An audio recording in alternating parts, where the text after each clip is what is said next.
Here we are, and welcome to another episode of the Friday Night Movie Podcast. Once again, actually, for the time being, for a while, the siblings will be in person, which is, I feel like it's helping the show. I don't know. Maybe. I don't know.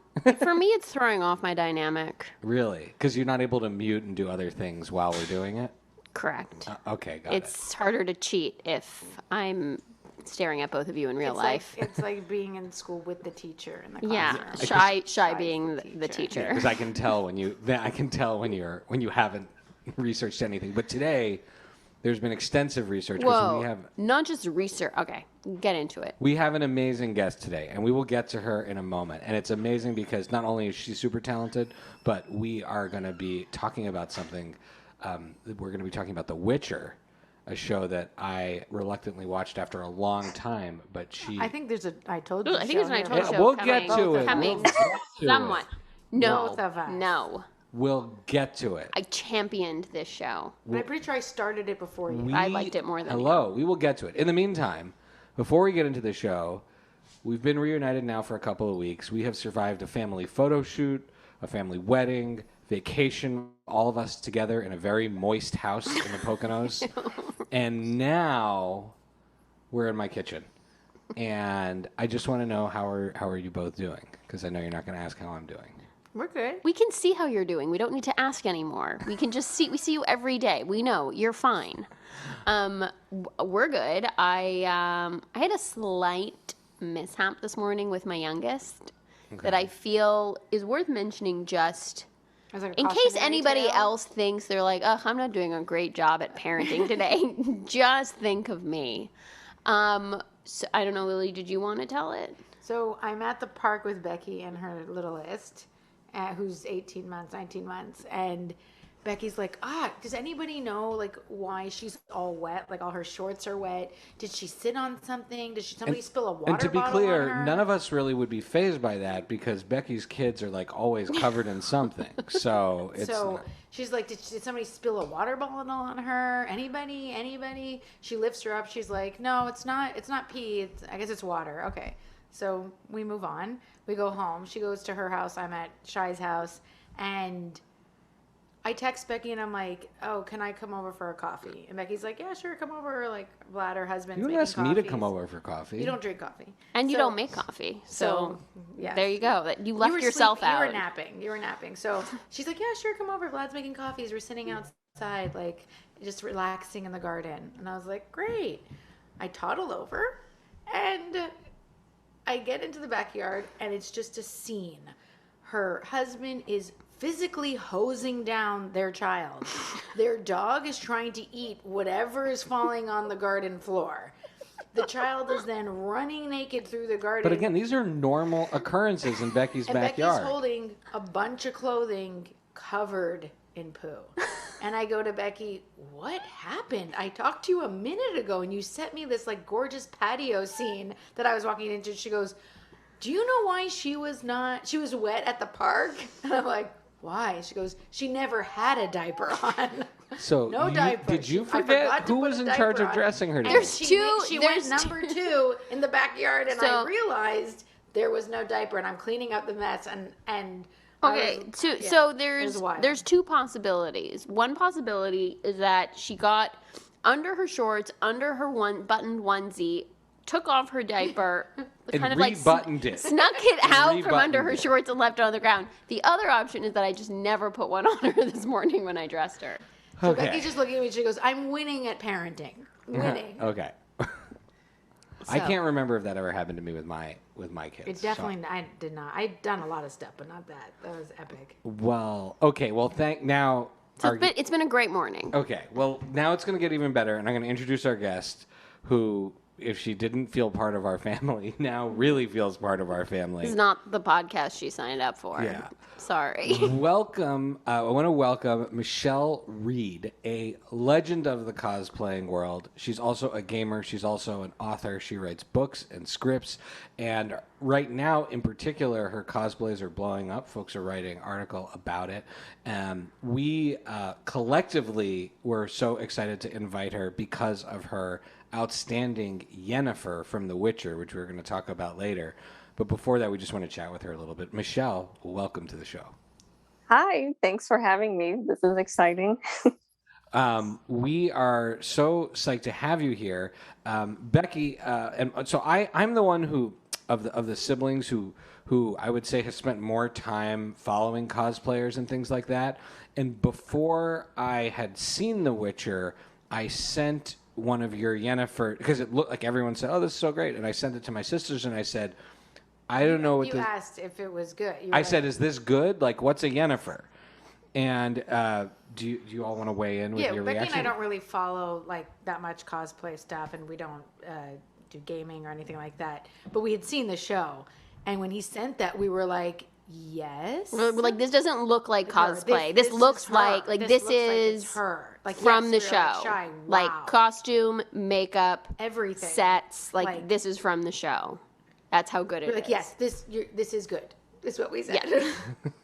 So since then, we've all been we've all been fans. Although I would say I was a fan beforehand, but we've all been fans, and we're so thrilled that you're here. So why don't we start with? Can we start with Yennefer?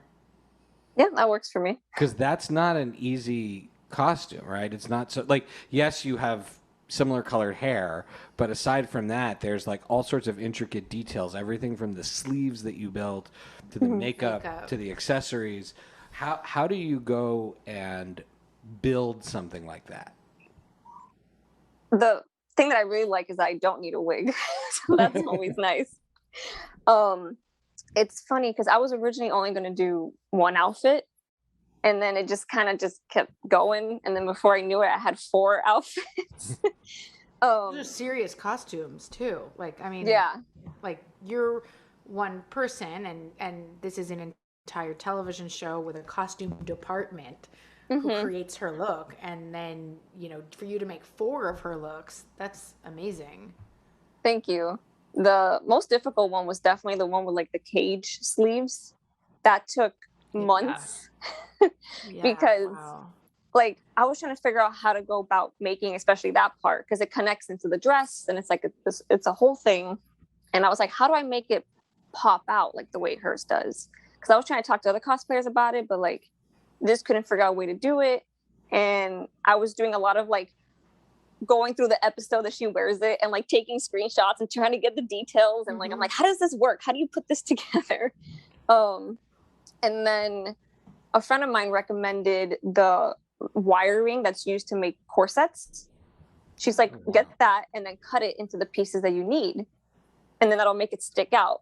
So the ribbon that I got, the glitter ribbon, I had to glue it onto the wire and then hand sew every single piece together. It took so long. I had to have a friend come over. I was like, please help me because my hands just can't. And she stayed with me like 7 hours. We were just there Oh my gosh. working on them. And we didn't finish that day. We had to do another day to keep going because it was that. And then the dress, using the same ribbon to make it like, match the sleeves. But the ribbon doesn't really have stretch. So that was a whole nother issue. We had to figure out how to make the dress fit, but the ribbon still stay. It was a whole thing. So it literally took months to do that, to find the mask, one that's at least close enough, earrings, all that stuff. But it was worth it. And it's like my favorite one. It's the most uncomfortable one to wear, but it's my favorite one. That's beautiful. But I'm trying to imagine how you get into that with the like boning or whatever it is for the sleeves. But It's a lot of hidden clips. Like, Okay. They're all hidden like under like the choker part here on the neck that connects to the dress. It's kind of like a necklace type part. There's a lot of clips that clip under it. That was Got also it. a lot of hand sewing to put those clips in there because they're so tiny. They're so small. So when you make a decision to do something that hard, right? How do you arrive on picking that character? I know that like people on social media saw Yennefer and they were like, "Oh, Michelle, you have to do this." But do you feel like once you're going to put that type of work into a character, you have to identify or love the character, or love the show? Yeah, I definitely have to feel some sort of connection to them. Like I've had people compare me to other characters, but like it's not something I've watched or not a character I'm really into. And I'm like, if I'm going to put this much money and time into a character, I want it to be a character that I enjoy myself. You know, like I don't ever really cosplay because someone's telling me to. I just do it because I'm like, yo, I love that character. I want to dress up as them. So when I first started getting those kind of messages, it was when like I think the trailer dropped. First, one of my best friends was like, "Have you seen the trailer for The Witcher? Like, yo, you gotta cosplay Yennefer." And I was like, look, I had played The Witcher 3, not full on at that time. I had only played some of it, but I really liked the game. It was just something I never got around to finishing because typically I don't play open world games. They take so much time. Like the kind of games I do are like more linear. My sisters got me an open world game, Zelda Breath of the Wild. It was like such a thoughtful birthday present. And You had to make a lot of soup. all I did was make soup. I was just cooking in the open world the whole time, and I said, I can't keep playing this game. Because there's little things like that that distract you. It's like there's all these things on the side, and it's like you're never going to finish the game. There's just too much to do, which is why I typically stick to like the linear, just story-heavy games. But I took a break from that, and then the show was coming out, and I was like, let me watch the show. And I was like, if I like the show, I will do that cage dress because I saw it in the trailer, and I immediately fell in love with it. And I ended up binging it. Chance to like watch the show, decide I'm gonna do that. I look like her, but I also want to do the trailer came out, and people were already saying you need to do this. That was like the most messages I've ever gotten for a character. Like I've had suggestions before, but that was like there was people that I haven't spoken to since high school that messaged me and were like, yo, look, I saw this trailer. Get out. That's insane. I was like, yo, I haven't talked to you in like years. Okay. Okay, sorry, I interrupted you. So you're watching the show. Oh yeah. I was watching it, and then I was like, okay, the dress is there for a good amount of time. That's good. Because I also like, if it's only there for like a minute, I'm like, what am I going to do all that for? But that's a good point. I didn't think about that. that. Like there's some people that have done that. And I'm like, kudos to you. But like, I don't got the patience to do, like, if it's just going to be there for like, I want it to be something that people are going to recognize, you know? Something Right. iconic. Yeah. Iconic. Yeah, exactly. So I saw that she wore it, and I also appreciate that she wore it for more than one scene, because in the first scene she has it on, her hair's down and there's no mask, which is more comfortable. So I have that option too. But yeah, and then as I was watching it, I was like, wow, she has so many nice outfits. I kind of want to do more now. And then it just kind of built on from there. I just kept making more. That's so cool. Now, one thing I know about your cosplaying is that from following you, is that you're part of like a crew, it seems. Like there are a bunch of other, I think, amazing cosplayers, and you all do, whether it's TikToks, like there's Erica Cosplay, and List.Wonder, and you all kind of have your different signature looks, but then you also combine. What's it like being part of that squad? Oh, and then there's Geek Art Cosplay. We actually have I think we've interviewed him on the podcast actually. When we were down in Florida for a Comic-Con. He's awesome. Yeah, he's super cool. He does a Spider-Man, right? He does like a Spider-Man and Miles Morales, I think. So what's it like being part of that community? And how do you help each other? How do you give each other ideas? How do you work together? It's funny, like we do a lot of cosplay stuff together and stuff outside of cosplay too. And like it's funny that you bring him up because we're actually working on a short film that we're hoping to film soon. It's on a certain comic book character that it's like it's a story that I came up with of her when she's older. I don't want to say it yet just because the creator of that comic book character actually followed me a while ago because he really liked my cosplays, and like I want to surprise him because he knows I'm doing this version of his character, but he doesn't know that I'm doing a short film. That's So- amazing. That's wonderful. I like almost passed out when he followed me because I was just like, wait, I was like, first off, how did you find me? And he's like, your cosplays are so cool. And I was like, well, by the way, I'm actually working on one of your characters.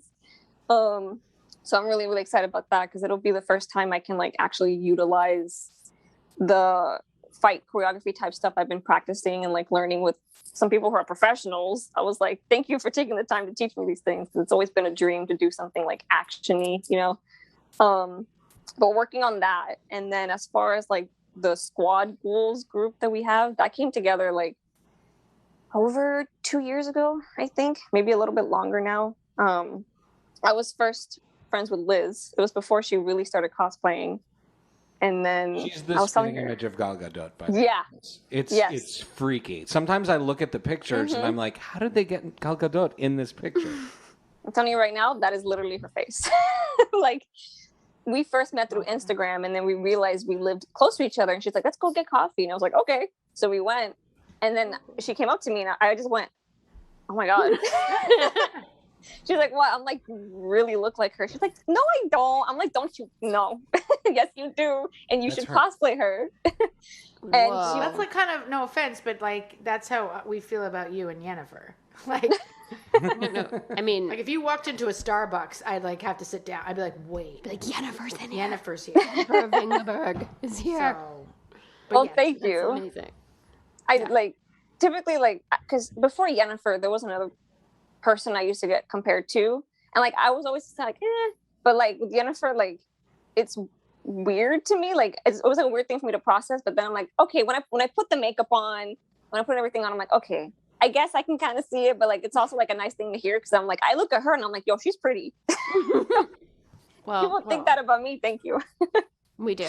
we do. Thank you.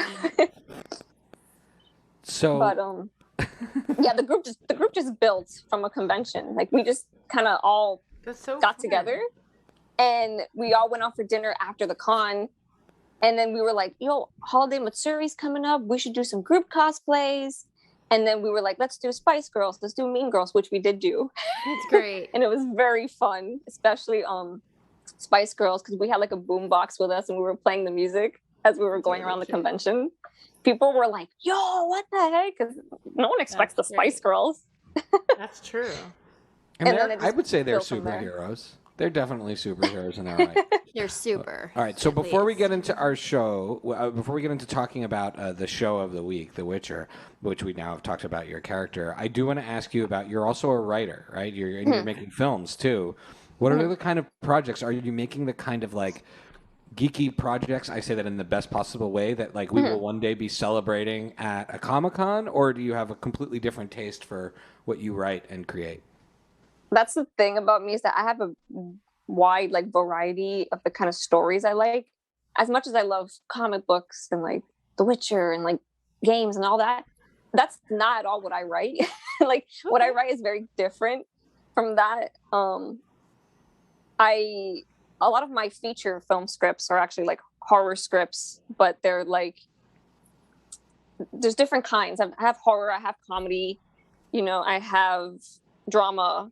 I have a variety because I like to dabble in different genres. I think it's fun than rather just sticking yourself to just one. And it's also more challenging that way, I feel. And the script that I'm sending out now to festivals and stuff is a horror script that I've had a few people read that they really, really liked. And it's the one that I think I'm most proud of. And there's a few people that I know that are active in the industry, and just fingers crossed this is something that pans out, because I would really, really love for this to be picked up. The script it was one that I took a risk on when I was writing it. I'm like, this is not the kind of thing I normally write, but that's the fun thing about like scary movies. It's you can just kind of just go crazy with them, There's just so many different kinds. And there was one of my friends, I recently had her read it before I did like the final draft submission for this one festival. And she sent me these video reactions being like, what the heck is that? That is amazing, but also disturbing. We had a really good friend of mine on who's a script writer. I didn't tell the story when he was on, but he had sent me a script once when we were in college, and I just wrote him back, and I was like, dude, this is awesome, but also, are you okay? Like, like, do I need to report you to the FBI? Because, like, if you now murder someone, I'm gonna have to say I saw I saw the inklings of this. And he was like, no, man, I'm good. Just like movies. Yeah. See, I like the kind that build up, It doesn't have to be like insanely gory all the time, which to me is fine. I still watch those kind of movies. I love that too. I love all different kinds of like scary movies. But the one that she read, she said reminded her of Hereditary, and I was like, thank you. I haven't seen that. I Lily is know. forced to watch horror movies all the time because her Spanish husband watches like regular horror movies are considered children's movies to him, and so they're always watching like the Spanish and Asian horror movies nonstop. Movies are really big in Spain, and then like in his particular family, that's like the only genre of movie they watch. Like I've Not never for in, me. in like nearly 16 years, I've never seen those people put on a comedy. Like it's Really? always And even I drama. love horror comedy, but I don't love regular horror. So I try to like get him to watch horror comedy doesn't with me, count and he's that. like, "No, that's like for my 5-year-old. I'm not watching that with you." It doesn't. Yeah. I think horror comedy is a good combo too. I love those kind of movies. I like that wild mix. I have a TV pilot that's like that.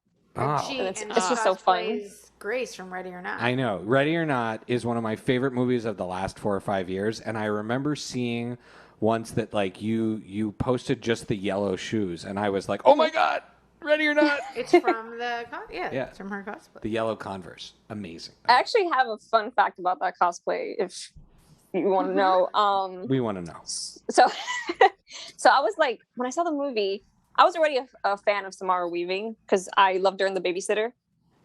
Which I have So- to watch. I was like, how do I do this cosplay? Because I'm not gonna buy a wedding gown, like Which is I'm like, true. how do I do this? That's actually Yeah. a great point because you are wearing her dress. It's pretty close. Yeah. And I was like, okay, how can I try and make this look as accurate as possible? So I did so much research and, comparing the dress to things I found. And I found it was like a bridal corset that looks pretty much exact to hers. And I was like, okay, I'm getting this. So I got that. And then I found a lace top turtleneck. And then I made the belt. And then I got like a really poofy skirt. And I cut it, and then the belt makes it look like it's a dress because it's connecting. And then the shoes, I was like, okay, yellow Converse can't be that hard to find, but I couldn't find them anywhere because apparently Converse discontinued yellow Converse. So I was like, you know what, let me just paint them, right? So I did all that, and I was like, I was happy with the result, but like the perfectionist in me was like, oh, I wish I could have found this and that. And then the costume designer, she said, they painted Converse yellow because they couldn't find yellow Converse. No way!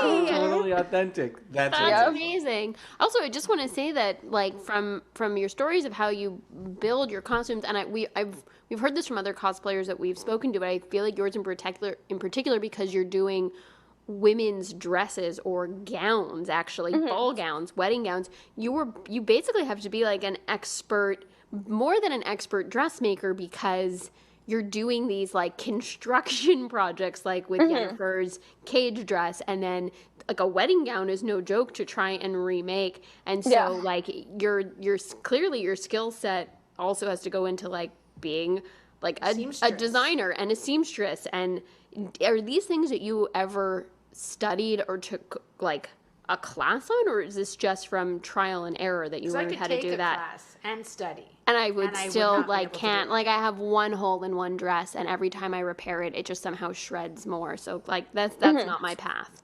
But so anyways, I'm curious.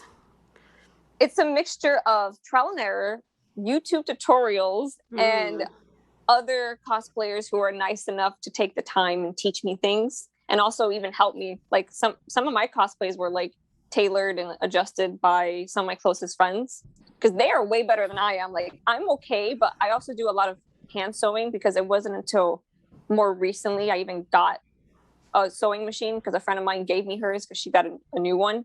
So now I have one, which is nice because that saves me time. But I just got so used to doing the hand sewing. Like my comic book Elektra cosplay, that full thing was by hand. And it took so long. So time consuming. It is. That's wonderful.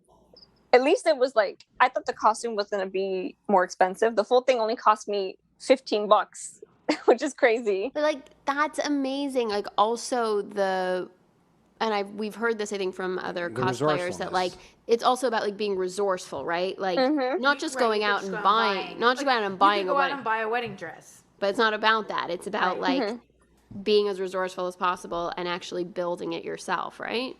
Yeah, pretty much. That's I know like a big part of the bragging rights. or the respect, or like the community respect, right? Yeah, So I think that there's makes some yours. people that they do it from fully scratch. Mhm. Most of the time, mines aren't from scratch. Only a few, I would say, are. Some of them are like I get a base and then I work around that base.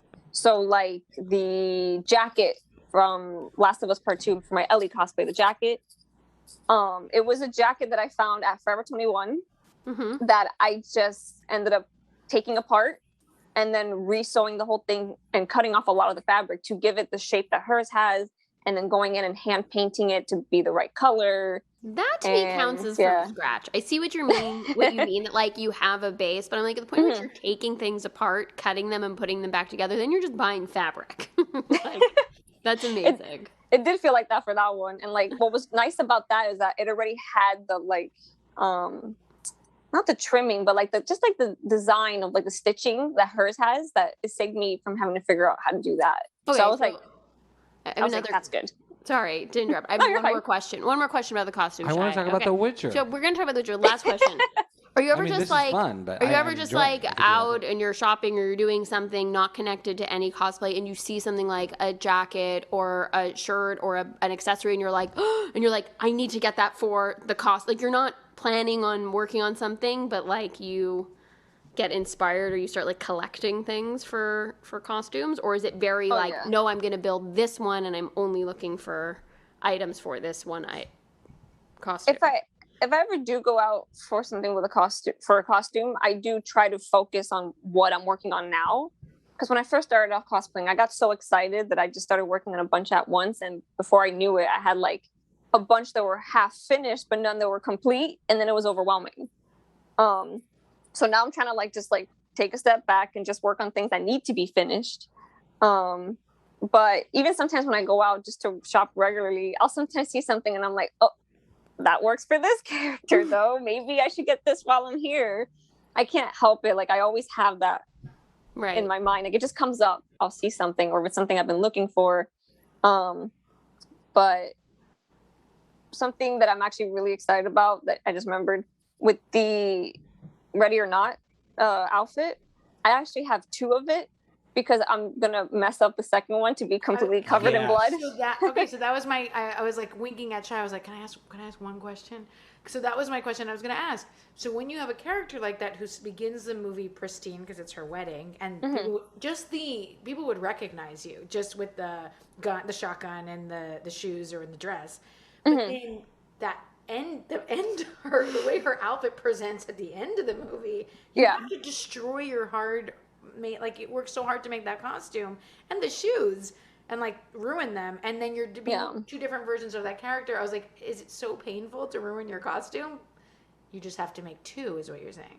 Pretty much. I was able to make the second one.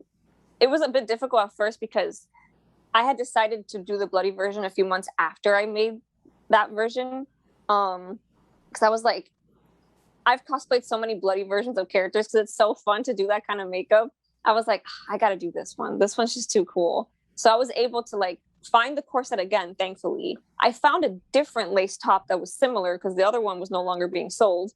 And then I found a similar skirt too that it's not like 100%, but I would say it's like 95%. It's close enough. It looks, it's gonna be covered in blood anyways. So right. And dirt, and it should get ruined. Exactly. And then I found a wig that was way cheaper than the other one, but looks really similar. That I'm like, okay, it's so cheap, I don't mind destroying it. So I'm really excited for that. We're gonna do a day where we're gonna shoot like all 3 versions. So we're gonna have like a regular, like all happy, and then with the gun, and then all messed up. Like on the day of, I'm just gonna have him like just put the blood on me. That's amazing. That's awesome. Amazing. Okay. Now, The Witcher, finally. Well, I mean, not the finally. I wish So obviously, you luckily liked Yennefer as a character to do her. Yeah. Okay, so you obviously are a fan, and I assume you're a fan of the show because maybe you could just like a character but not like a show. No, I watched it in like I think almost a day. I was like, I watched most of it that first day, and then the next day I watched like the last episode or 2. Oh, it's so good. It's one of the only shows I've watched twice. Like I'm not a rewatcher. I actually, Me neither. as much as I loved it the first time, I loved it even more the second time. Same. It's so good. And when we started, so I was the last one to come to it. And Let's thank Michelle. Because Let's thank if it Michelle wasn't for because her, you never would have Michelle watched is the it. reason that you watched well, it. that's why I was waiting on the I Told You show. It was- because because I Told You show, just so you know, Michelle, is the highest award on our show. And I Told You show is when you have tried to convince someone to watch something and they watch and they're like, no. And then they agree to watch it. And then they're like, wow, I don't know what my life was like before this show. And so it's a big thing, especially between siblings, like who has the most wins. And I was going to give it to my sisters on this one, but they really have to share it with you because we were talking to you about being on the show, and I just started it, and then you know we were working on the dates, and then suddenly it was like, okay, it looks like it's going to work for like tomorrow or something like that, or 2 days from now. I forget when we were doing it, and they looked at me and they were like, "How are you going to finish this show?" And I'm like, "Oh, I will finish this show." and I blazed through it like so easily. I mean, like you, I would say I watched it in less than a week, in like 3 or 4 days of watching, because I immediately fell. After the first episode, I think the first episode is a real drag. It's a bit clunky, that first episode, I think. But after that, then I like fell in love. The first time Geralt drops an F-bomb, I'm like, oh, okay, this show isn't what I expected. It's not what you expect. It's not in it. And it's not that it doesn't take itself seriously. I think it does, but it's not so serious. That's right. Oh, so let me bestow on you all. So the bestowing of the I Told You show is you get an I Told You show. So Michelle, you share in this one, and then I have to call all three of you geniuses. Thank you. You are all Thank you. geniuses. I am. I appreciate on the acknowledgement. podcast. Thank you It so has much. been officially bestowed. And I'll say, and let's just go around and do a little bit of reactions. I love the show, and why I love the show and like got so into it is that I was expecting just a mopey, funless version of Game of Thrones. I just assumed because Henry Cavill was in it that Zack Snyder was directing it. And I'm not anti-Zack Snyder. I'm not anti-Zack Snyder at all. I just think that like one of his signature things is taking the fun out of his movies. Like, I mean, not the fun, but like the playfulness. How about that? I don't find his movies are playful. And I like the last Justice League. But I think that's fair. I think that's a fair criticism or comment. So I was expecting just like a lot of slow motion and a lot of sadness. And it's an incredibly fun, self-aware show. And Henry Cavill is like delightful. He is so charming and funny. And then Anya... oh man, I gotta pronounce her name correctly. Anya, who plays Yennefer, is also like amazingly charming and has like great deadpan delivery. It's not just like serious swords and witches and things like that. Which she does great, and she does the drama really well. But it's also when she calls her own self an asshole. Like, Yeah. you're just like laughing along with her. Her self-awareness is fantastic. So it was so easy to watch. Whereas like there were times during Game of Thrones, which again, I loved Game of Thrones, but there are times during Game of Thrones where I was just like, oh my God, I'm just watching episodes and episodes of people being like murdered by their incestuous relatives. Whereas this one is like... This one just has like one incest plot. Like not that many. All right. Just the one. There's only like one. incest. There's like one.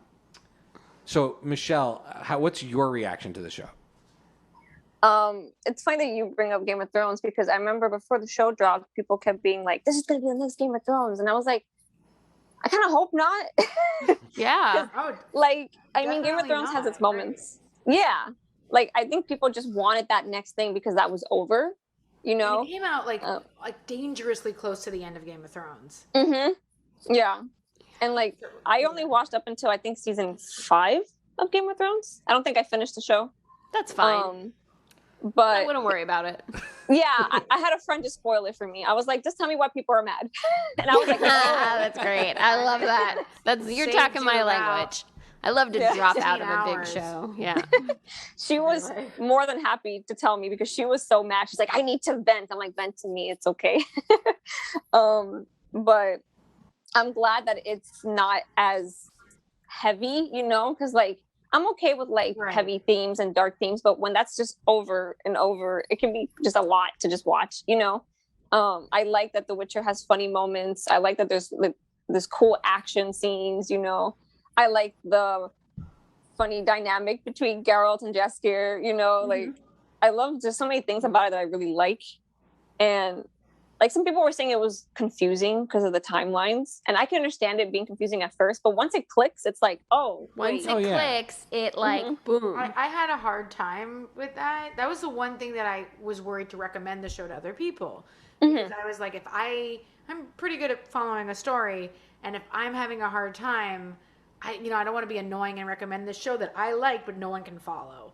But then the next person I recommended to was Becky, and she started watching it just as I was ahead of her, but she caught up to me really fast, and she was explaining it to me. And then once like I had like help watching it, plus I Wikipedia'd the chronology of the show, and once I had that, and then could explain it to like my Spanish-speaking husband, who really knew nothing at all what was going on in the show, that I guess was part of it. He was very confused, but like once I kind of understood the chronology, it like opens up that world so much, and it's super, super fun. And I found out that I'm like the worst, so everybody else seemed to get it but me. Yeah. Because I remember when you were watching and very reading confused. Wikipedia and you were explaining things to me, I'm like, nope, that's not right. Nope, you misunderstood. Nope, that's not at all what's happening. Exactly. But I would say oh my gosh, I'm sorry. I'm having like a mom brain moment. I had lined up what was my favorite thing about the show. Oh, I know what it is.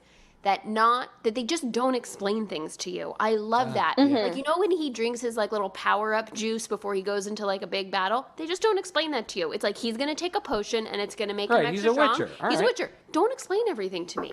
I love that. I love watching a show and being deeply confused for the first 2 episodes, because then I'm like, when it pays off, assuming it pays off, it's gonna be amazing, rather than having like voiceover narration saying, Geralt is born in such and such year, and Yennefer in this, you know, and you have to like have somebody give you exposition. So I like I agree with they're you. just saying I'm catch gonna up. add on to that week just with the map. Like Becky and I were talking about how Becky was like, Game of Thrones, you literally needed a map at the beginning of every episode. And here they're like, oh, they're coming from Jargenberg and running to the north side or whatever. And you're like, all right, okay, cool. sure, whatever. Yeah, bring the Northern Kings, whatever the hell. It doesn't really matter. They're Right. coming, someone's going. Someone's running, and then they're in the forest, and then they're there's not. and then it's magic, whatever. and it's I don't not. need to invest in like fully like understanding the geographical map to watch the show. If you're into it and it's important to the game, that's great. If the characters are good and there's but it wasn't good character necessary development to like that's what follow matters. the show, and that was fun. So let's turn to Michelle, our writer in-house for this episode. How do you, like, so I agree. This was a show where, like, I didn't feel like I needed all of the rules explained to me. The rules just kind of unfolded with the story, and I didn't feel like anything was contradicting. But I also was, like, relaxed about it, whereas these days people obsess. How, as a writer, do you do something like that for a story like this where you are building a universe?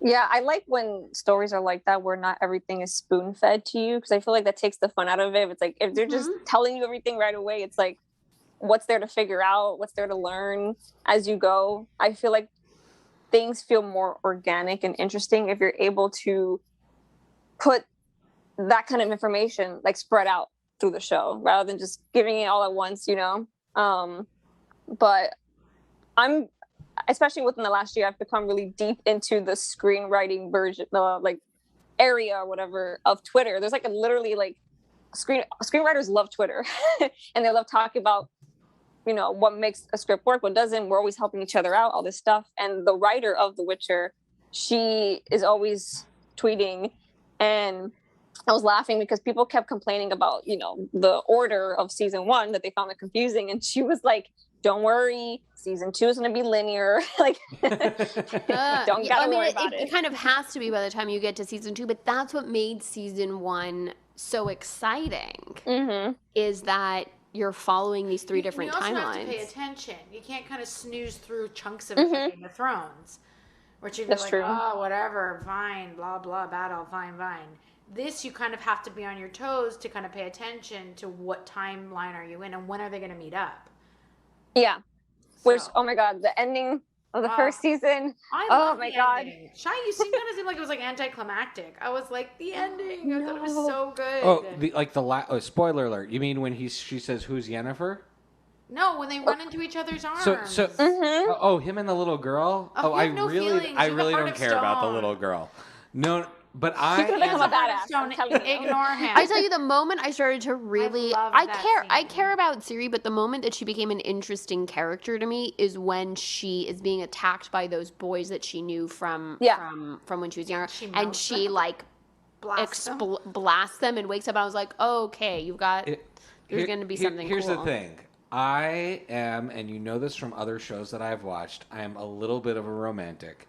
And I am now very, very, very attached. Geralt I am and very, very Geralt. attached to Geralt and Yennefer. And that better work So, out. like, I know, I actually, like, not exactly spoilers because I know they are different mediums, but I definitely was on Wikipedia this morning because we finished it yesterday. I was definitely on Wikipedia this morning to be like, do Geralt and Yennefer end up together? I am very concerned about this. So I was actually, for me, the best moment of that was when the little girl said, like, when the gold dragon tells him that you and Yennefer are not going to end up so together. Hung up on that. I'm like very, very worked up all about it. All day day yesterday, he was like, "But do you think the gold dragon really knew?" Like, well, the gold dragon lied about a few other things, so maybe he's just misleading him. We had a whole and so I was very happy when Ciri, the little girl, said, "Who's Yennefer?" Because I'm like, okay, there's still hope for this ship. So that's I thought I was like, maybe he finds the kid, maybe he doesn't. But are they going to get back together? What's happening, people? I'm very emotionally invested in this. Yeah. He had a heart of stone, and it's melting. It's melting. He finally fell asleep. And she didn't know if she would ever be enough for anyone, and she might be enough. But there's also this curse that no one knows what it is, that from the djinn that may or may not be. Well, this is I'm freaking out. I have one question. And I feel like Michelle might be able to answer this, because I don't trust either one of you to like fully understand the show. Are they in love? Are they in love because of the spell that the djinn had to put on, that he put on, or whatever, that wish that he made, or are they really in love? I think that they themselves don't know because they have that potential like possibility of, it could be because of that, but I think deep down that they do. They both are people that have a lot of weight on their shoulders, and I feel like they could help each other a lot if they are willing to be open with each other. And I'm hoping. No, go ahead. No, go. No, it's have like pushed them together, but now they're kind of in it's love up to them now. I would say, yeah. And I'm hoping with this next season, because we're obviously going to have like Geralt and Ciri have their dynamic start to build, and like I feel like going to start becoming the character she's supposed to become.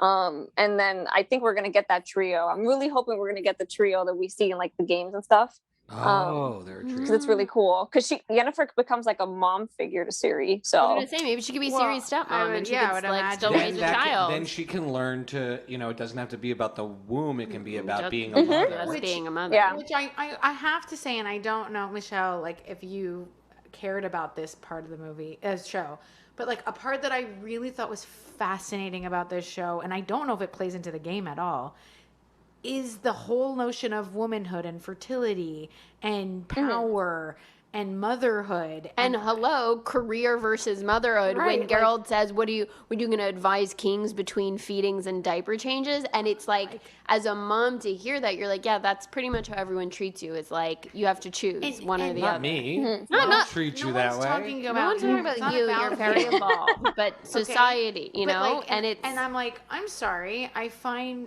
these topics extraordinarily pertinent.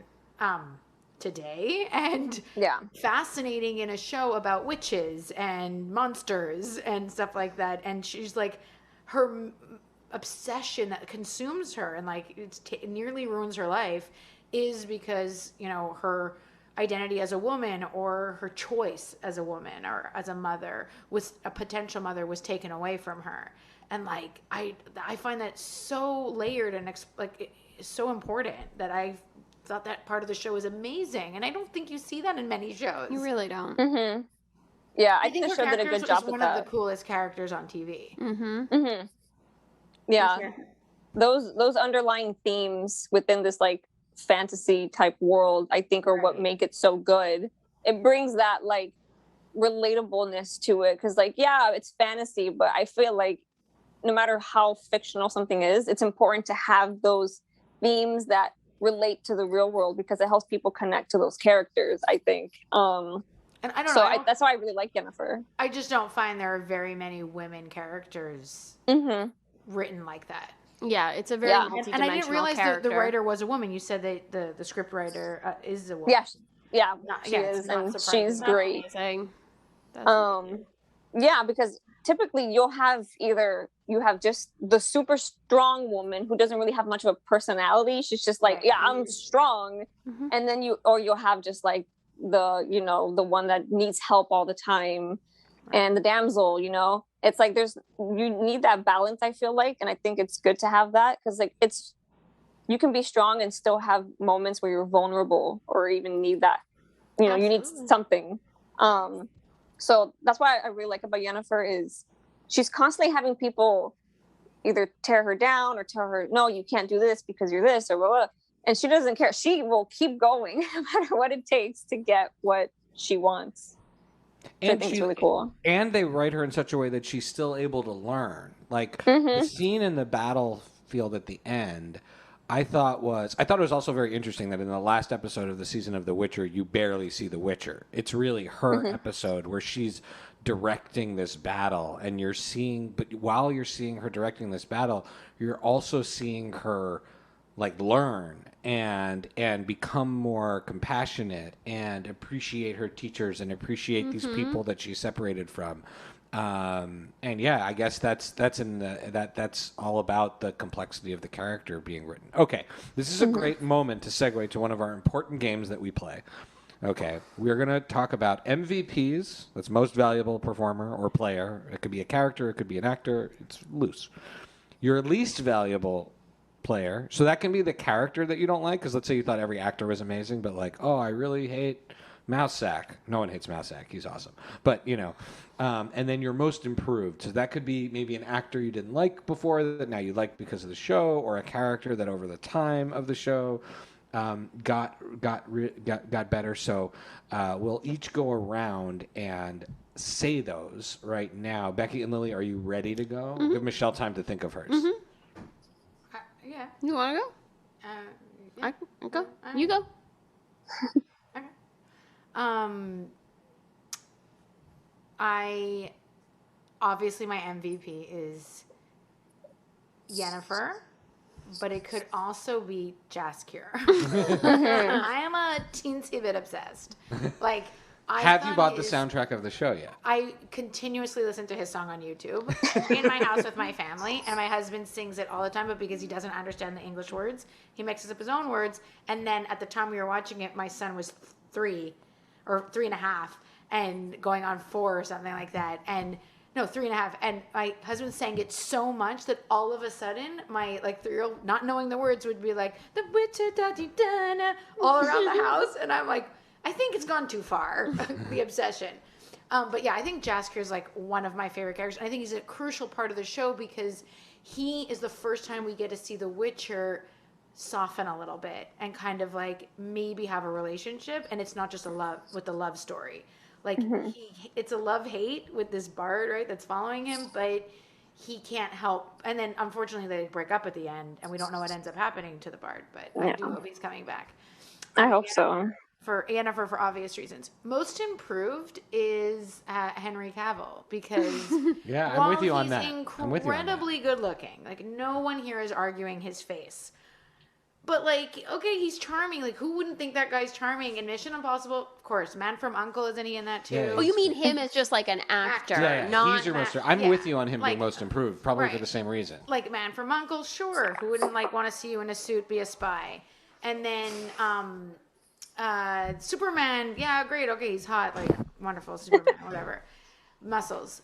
But I feel like I got to like see a whole other side of his acting range. And it's not an easy character when you have to not say very much because he doesn't have a lot of dialogue. you really need to act with like your eyes and your face and your body language. His shoulders, his pecs, I feel like are acting his the whole thigh time. meat does a lot of His acting. thigh if meat you does ask a lot me. of acting. Those like laying in bed like, thigh meat shots. No, he broke through pants on set because they were so my God. tight. Don't start with me. Don't start. Get out. Like, of course. I am not surprised. Now that's a good splitting your pants story. Yeah. His thighs were acting so hard he split his pants. But like, again, besides his like obvious hotness, I think he did such a good job with the character, and I don't think it's an easy character to play. I think it could have been hokey or boring or just unlikable. Because he's kind of like so yeah. cold and like robotic at the beginning, and his chemistry with the other characters. And I thought he did such a good job that I'm like 100% on board. We'll watch him in anything, and I hope he gets to do more roles that are like that. And then I least improved. I'm having least valuable. I will say I'm going to agree with you. And my least valuable is Queen Calanthea. Oh my God, that was my least valuable. But I wanted her. to do a switcheroo on the MVP. My MVP is Geralt because that's literally why I'm watching the show. And Polkas. Yeah, the polkas, like the thighs. But which is like a weird body part to obsess over. But they do a very good job of like showing the thighs. And then my most improved is Yennefer, not because I think she starts from a bad place, but considering how interesting her character is from the first episode, and yet they still build this incredible rich arc for her. For me, every episode, Yennefer improves and improves and improves, and I love her character even more each episode. Whereas I was sort of like consistent. Like I love Geralt as much in the first episode as I do in the last, and then I feel like Yennefer is just like this huge. Like every episode, I love her even more. And then Calanthe, like she's terrible. She makes a lot of bad decisions that I think, are like. She's the one character that I think is on Game of Thrones. Yeah. Like all of the other characters are on The like, Witcher, throws and herself she would fit just Game of perfectly Thrones. in with the rest of the Game of Thrones characters. Michelle, are you okay on time? We're probably going to go a little bit over. Is that all right? Are you? That's fine. Okay, we'll probably 5-10 minutes over because we have more we want to talk to you about. No worries. Okay, so how about you?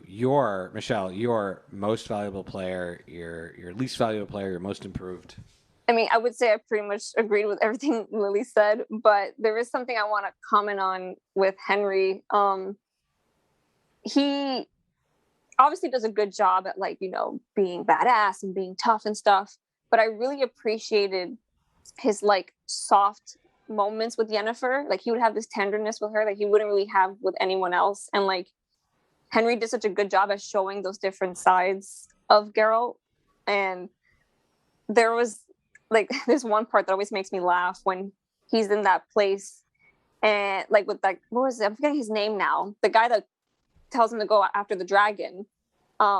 He was telling him, hey, you want to go on this journey? And Geralt's like, no. And then Yennefer comes in, he's like, I'm in.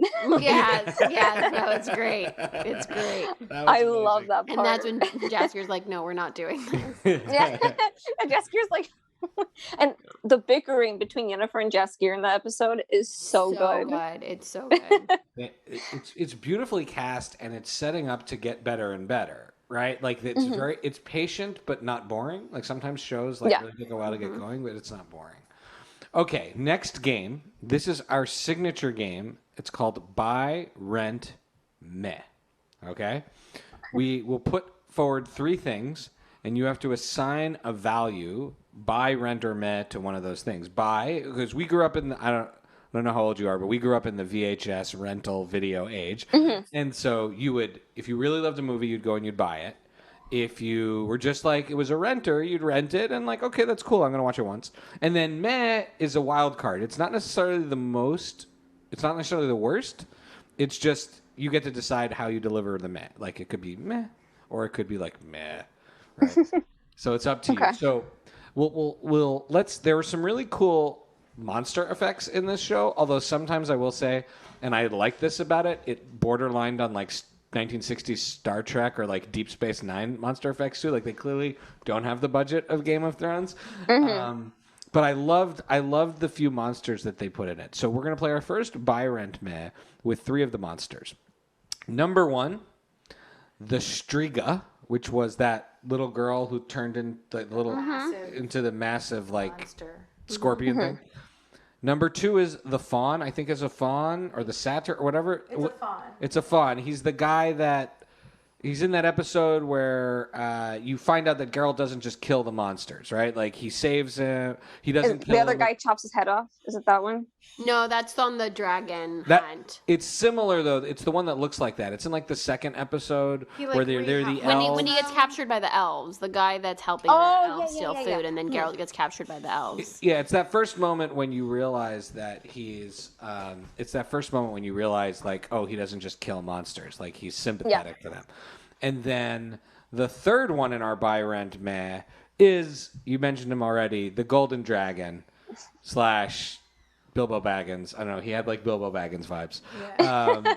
But yeah, okay. So the Striga, the Fawn, and the Gold Dragon, Michelle. Which one do you buy? Which one do you rent? And which one do you meh? I think the Striga, am I saying it correctly? I think is the one that I thought was the most interesting because that whole turn of like, oh, it's actually like a girl. I felt so bad. I was like, oh, that's so sad. That one I think was probably my favorite one. So I would say buy, and then rent would be the one from the second episode because that one gave me like mixed feelings. I was like, I mean, it doesn't look terrible, but it's not like amazing either. Yeah. And like, yeah, and like the only reason I'm saying for the dragon meh was like the voice. Kind of threw me It off. was so goofy. Yeah, It was so goofy. It was. When the voice, Very good I was like, point. I'd rather they just had him speaking in dragon with subtitles or something. Yeah. Like, Yeah. I was thinking, I was like, in his human form, that's fine that that's his voice as like cute grandpa. But when he's a dragon, why can't he just have some other dragon voice? Like he has different skin. He's like, hello there. Like, I don't feel like his tone and vocal Chip, we cords have work to in the protect same. the egg. And it's just so weird. That's a great point. They could have just switched the voice. yeah, that was a weird creative choice. I was like, well, why is his voice the same? It's like Mrs. Doubtfire as a dragon. It was weird. Well, there you go, Michelle. You win the game, but everyone who plays the game wins the game. Now our last one, and I wasn't sure if we were going to do this, but especially since we've dove into script writing as much as we have on this, and your background there. So this is one. We'll have you go last, so you have time to think about it. This one, it's a new game we started 2 episodes ago. It's called Best Adapted Description, or BAD, B-A-D. And this is where you describe a show or movie only with things from other movies. So, for example, if you were telling someone, and we have a friend of the show, his name. How about she just? I mean, I feel like it's a lot to ask someone to do this. No, but we'll go, and yeah, then but she could also rate who wins. Oh yeah, Because actually, it's you know like what? best adapted description. She's the Academy. Yeah, actually, yes. You're the Academy. Academy. You're the She writer. gives You the pitch Oscar things. for this. Right. You pitch things. This It's hard is great. to think about this Okay. on the spot. Took me all day. It took you all day. Yo, pitching is the worst. And it's funny. It's kind of a variation. A friend of the show, Mo Braun, who's hilarious. He does an entire like thing on Clubhouse that is poorly described movie trivia. So you go on and you describe a movie really bad, and then people have to guess what it is. It's hilarious. He came and did it on our show once. So this is in some ways, I guess, somewhat related to it. So I'll do my description. Okay, my description is Legolas on steroids makes joke and has a Ross and Rachel relationship with Daenerys Targaryen. I like that one. That's a good one. Okay. That's funny. Okay, mine Becky. is Aragorn, who grunts more, and his sidekick, Justin Bartha, aka Riley from National Treasure, discover that destiny is all. Ooh, Oh. Last Kingdom Little reference. Last there. Kingdom reference. That's pretty awesome, Beck. And they talk about destiny all the time. They really do. Okay, so mine is a monster slaying Fabio has to handle a one man and a little lady situation. Like 3 men and a baby? Right.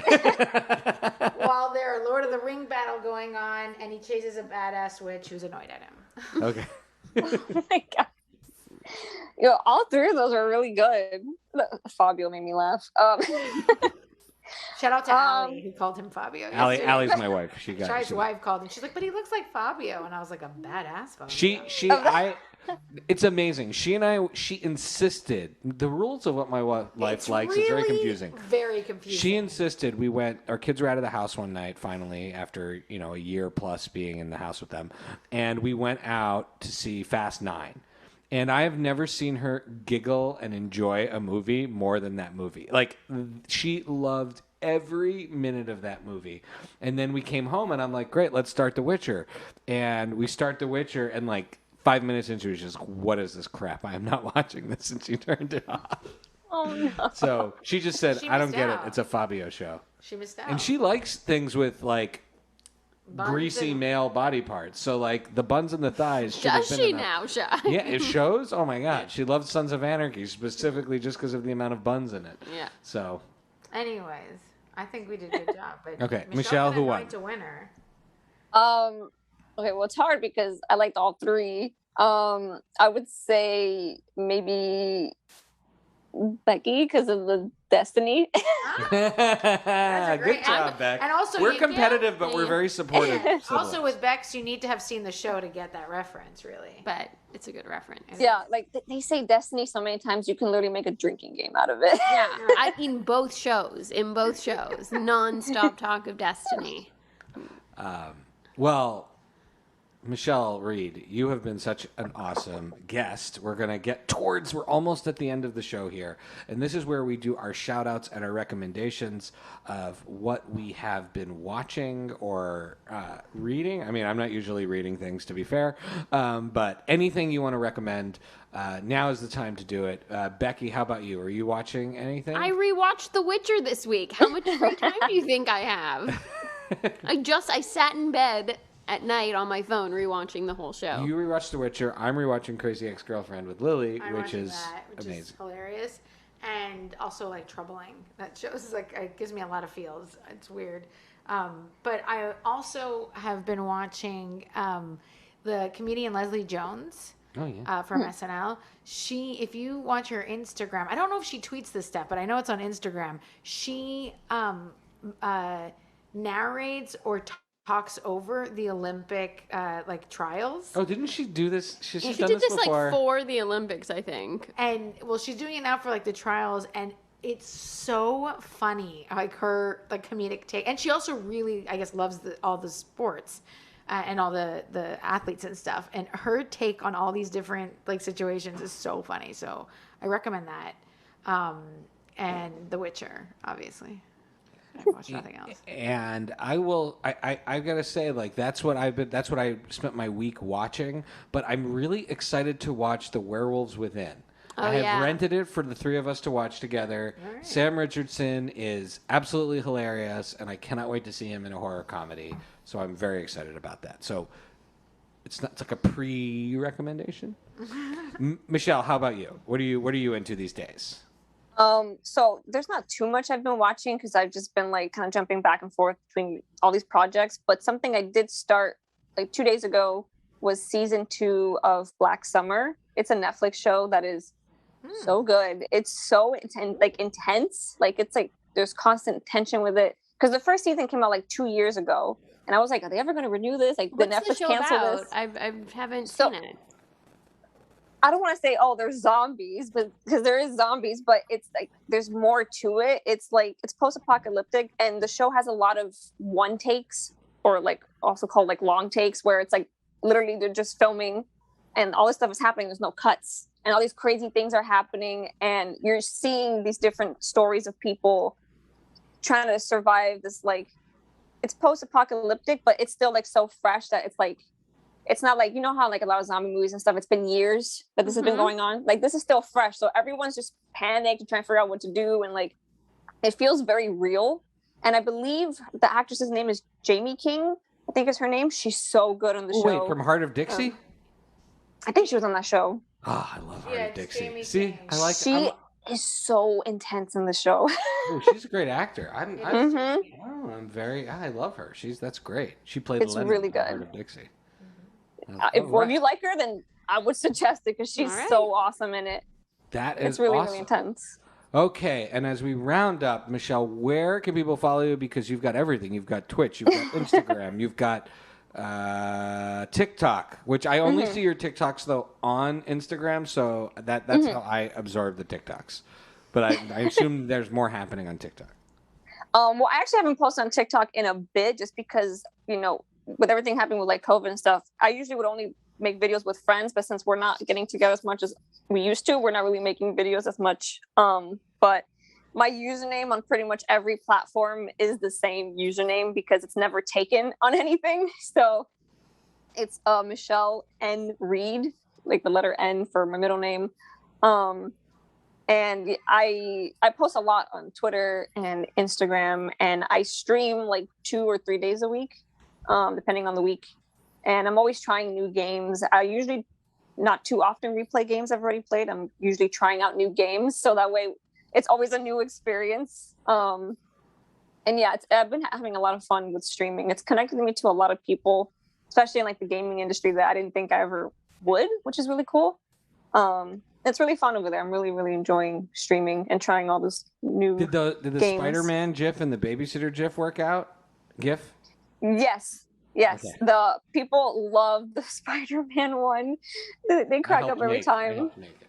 That's all. Yeah, he made them for me because I really wanted. So when people like subscribe, I wanted like a funny alert, and we kept like talking about that pizza time scene in Spider-Man 2, but I couldn't find a good GIF of it anywhere. And he said he can make it, and I was like, please. And like, so now every time someone like subscribes, you see Tobey Maguire come up with the pizza and go pizza time. That's great. That's awesome. amazing. It's so fun. That's amazing. Well, you're super fun to follow. I just go into like when I go to your Twitch stream, I just like want to chat about whatever movie or thing is going on. And you're super fun to follow on all of those platforms. The cosplays are awesome. The TikToks are awesome. So everyone, right now, while you're listening, go to your phone, follow Michelle and Reed, give her all the likes and the shares, because she's super awesome and is now a member of the Friday Night Movie family. Becky, where can people follow you? At Paper BK Princess on Twitter and at Pancake Forward Table on Peloton. No, I'm just kidding. I'm You use my name on Peloton? I'm just I don't use on Peloton. That's very funny. I didn't, but I think I might change it just to troll you. I could never use something people identify me if I did Peloton, because I'm stressed that my Fitbit I just saw today is attached to 2 of my friends. I'm like, ugh, you know how unhealthy I am? This is terrible.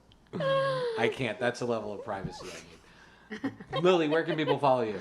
Chichi, ChiChiK, so Chichi K Gomez on Twitter.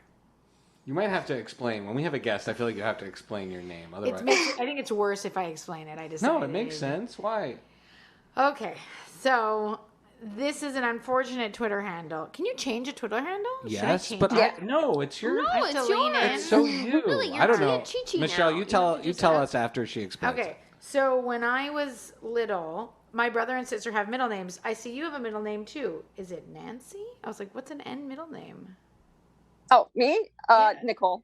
Oh, Nicole. That makes more sense maybe than Nancy.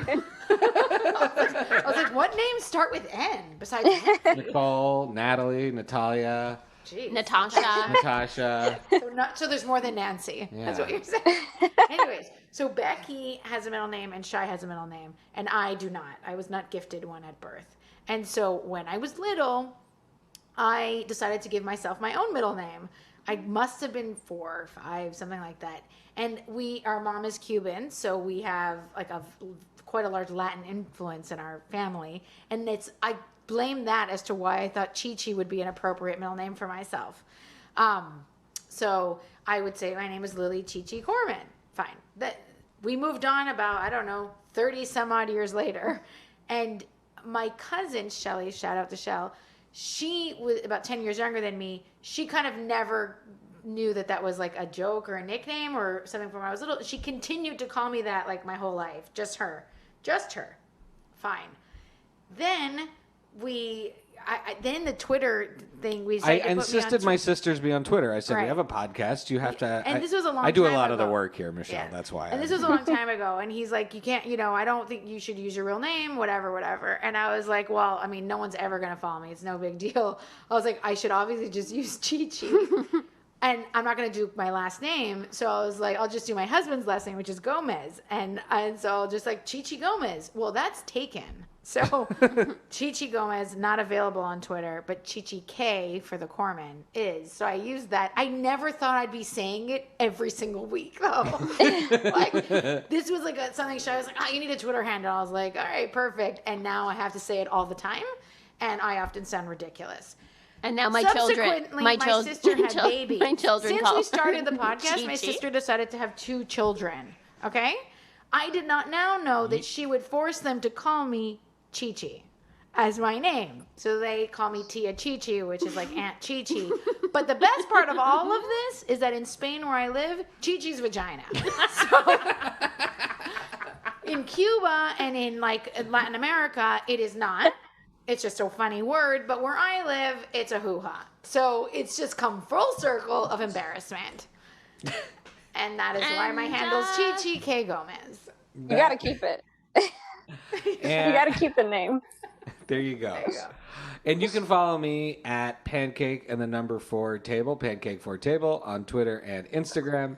All of the Friday Night Movie shenanigans at Fry Night Movie on Twitter and Instagram, or FridayNightMoviePod.com. Join us in supporting the NAACP Legal Defense Fund, the Asian American Journalists Association, and the Equal Justice Initiative. Our theme music, which, Michelle, don't worry, you won't hear because it'll kick in later, is by What Does It Eat? It'll kick in the post-production. Of all the things I've learned how to do in producing this show, doing the live music is not something I've decided I can do. The music by What Does It Eat? Will kick in, and we will dance our way into the afternoon. Bye, guys. Bye. Bye. Thank you. Bye. It was really fun.